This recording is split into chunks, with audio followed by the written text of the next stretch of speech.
Basig layo ka sa wifi, basig layo ka sa wifi, basig layo ka sa wifi. Oh. Anyway, alas 6:59 sa tong oras. Good morning day sa tatong mga OFW diha nga mga nagtanaw. O sabi aron sa mga issue ron kay magbuhat ang administrasyong Duterte gusto magbuhat og laing department na karon. Department of dagal-dagal man na ingon Department of OFW. Naigingong DOFIL ani. Kay kanido nga department mo daw ni siya dapat buhaton para sa mga OFW para dito na siya mahimong dakpanan sa tanang klase-klase nga mga problema sa ato mga OFW. Pero siyempre nangutanan na karon ang mga taga-OWA daw bi. So unsa man day function aning sa bagay akong airpods ra man gud dugay na mo ni na OFW ni akong kuangon. Ang akong airpods mo nang wa na kay ko nakabalo sa mga baga nani. Yes. Pero Ben, Yes. kabalo ka, dawaton nato kana nga kamagtuoran nga kita usa ka nasod nga diin dagka kay tag mga skilled and professional blue and white collar nga workers. So, unsa ngano man ang ubang mga nasod na magani sila yung mga Ministry of Migrant Workers? Oo. Ha? Ngano man? Para ang kaning isa to wala tiniingon nga ato na ning gipamaligya ang ato mga tao dito.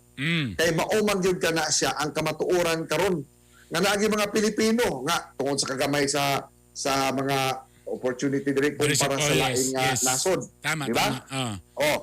Unya pugnan nimo na sila katungod ni bisan kinsa nga mulangyaw, manarbaho or mupuyo sa laing nga lugar. Kajot lang kagaya. Tagay daw mi og kahayag ani nganong kalit man ni nga nahimo maning isyu nga magbuhat og laing departamento. Ani na siya, ani. Ah. Kani nga actually si Senator Bongo gyud ang nagduso nini. Ano man? Kay walay department nga nagtutok gyud particularmente ga focus gyud sa kahimtang sa mga OFWs ug migrant workers. Ang OWA de, unsa may trabaho de ang OWA? Overseas Workers Welfare Administration. Pero under kini siya sa Department of Labor. Okay. So dili ni siya walay separate nga departamento alang sa mga OFW ug migrant workers. Example. Kumuin ka Department of Natural Resources, Environmental Resources, tutok yun na sila sa environment. Okay, tama.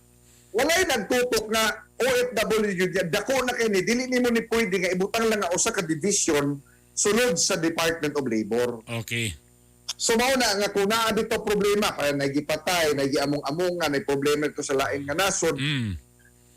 Kuan kayo, grabe ang burokrasya. Whereas kung dunay usa ka departamento nga nagtutok ni ini, dali kay ni i-address, unya naa ni siya separate nga funding. Di na ni kinahanglan nga sige magulat sa tag-budget ni secretary sa ni ana ba na diha. Okay. Naa si ko nga budget. Karon kani pong uban nga gasakay-sakay sa panahon nga dili nimo sugod na diha mo na suportahan ang Department of Filipino Overseas Workers kanang DOFIL. Nganuan kay sama lang nga namaligya na ang iyang Pilipinas nag-encourage sa mga OFW. Kung mga tabaghak dugay na bisawa pa mo na tao na anay OFW. Tama.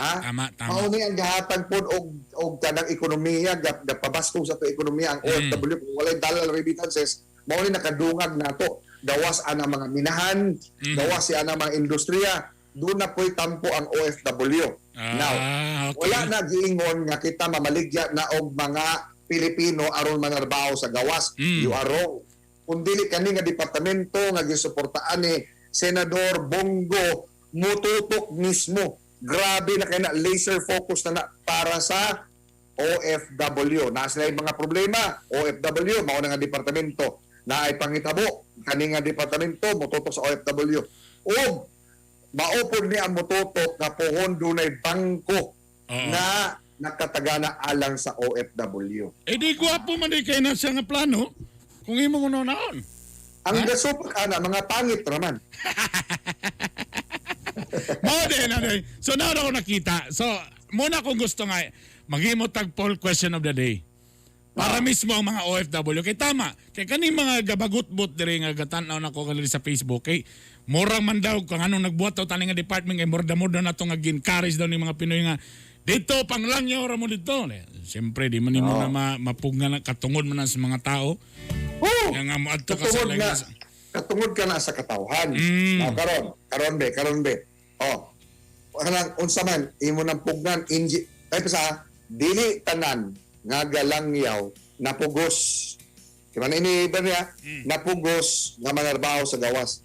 Naapoy na narbaho sa gawas nga by choice. Tinod na. Oo. Tinod na. Engineer ko. Ay, daggan naman kay engineer sa Pilipinas. Tinod. Oh, dito na lang ko. Magawas ko. I will make a name for myself. Oo. Di ba? Tama. Pero napoy mga tao nga, uy, tempo sa, example, gayaya ko diri sa Pilipinas. Tempo, maupa ni ang sweldo ko sa Pilipinas. 1.5 ra sa Pilipinas. 1.5. Grabe po ng 1.5 kamo gani. Sige, 1.8. Kamo gani, magsweldo gani mo sa inyong mga yaya. Dapat katupong unsa kanang disente nga mabuhi po na sila. Pila man ay sweldo nimo sa imong Brazilian model, ang imong Brazilian yaya dia? Di sa tinud sa tinud lang kagay, Berna. Kami ni Mrs. Pangyo kanang minimum wage ni. Wow! With entertainment showcase ba na? Kay grabe ang ilang trabaho gyud. Grabe. Tinod. Pero sa diyang gadako na ang among mga bata, wala na mega yaya. Ngano man, kay gusto po namo i-train po namo ang among mga bata nga sila na po ang magtrabaho sa panimalay. Katong gagmay pa ni sila. Bag-ula may usa kay si Royalyn 8 years old naman. Pwede naman na siya mo magtabang-tabang sa panimalay. So pag 8 years old ni Royalyn, mao na po ta magiinan nga oy ate, no? Manang kuha na ka ha. Pag usa kay okay na mi.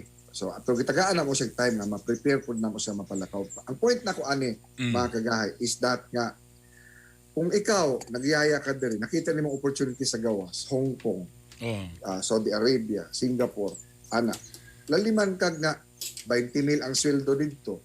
Unya diri sa ato 6,000 ra. Layo ra kayo.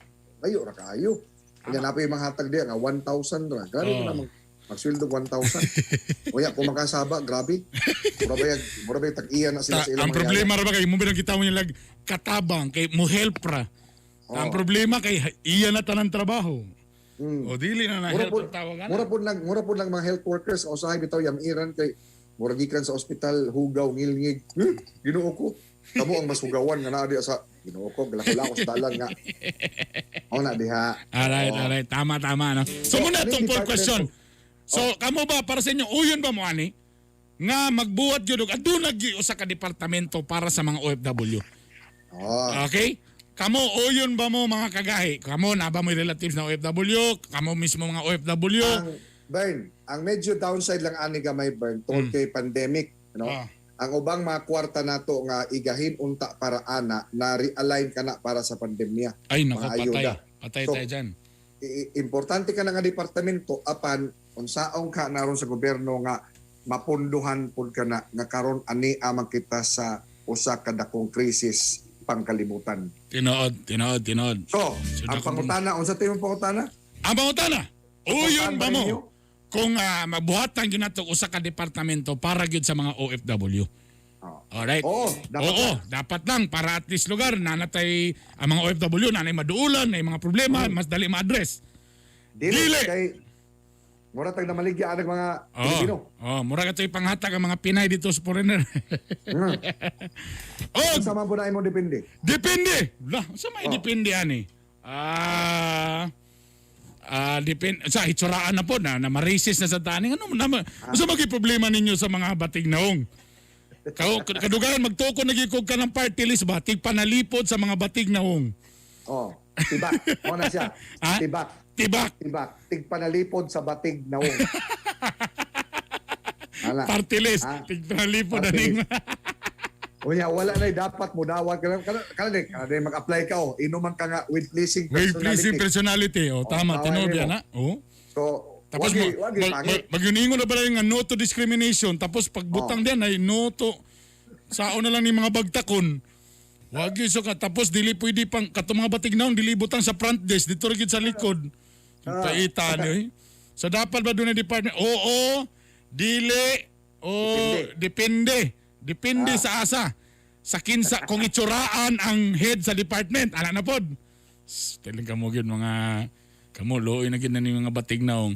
Say bitaw na may one time bitaw na nadisgrasya sa motor. Pagtanggal sa helmet kay gwapo man. Mana lo sayo nga oy gwapo ra ba? Mana ba no? To sa lugar kung pangit mamatay okay ra pero kung gwapo sayang. So kato pag abre, pag ana ay lang nga, ala pangit na siya. May rapod. Time na gyud niya.